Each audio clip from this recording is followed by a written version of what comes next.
Hi guys! Good morning or may buntag kaninjong tanan. Today's vlog or today's video ay ipiplex ko lang nga maguno or naay nagsakadari o buwahan. In Tagalog is lansones. Ang akong neighborhood or silingan dari sa amua.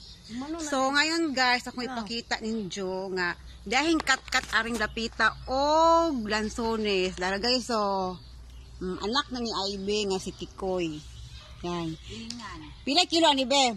Ato interview. Mao siya tag-iya sa punuan. So pila kilo ani?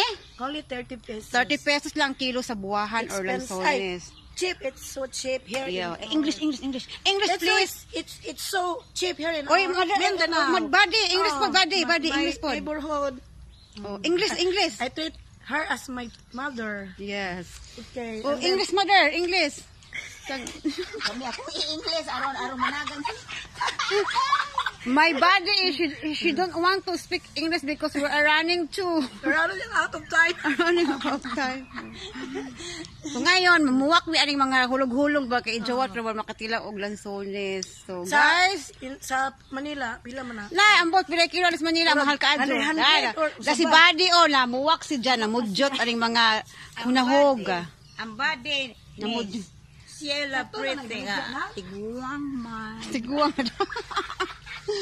No, last ikay ay kat og lansones yan guys kay iya man ni ibaliga sa bayan or sa Jimenez Jimenez Miss Ok 30 ang kilo lang guys. Ayan yan want to sawa sa lansones guys. Ayan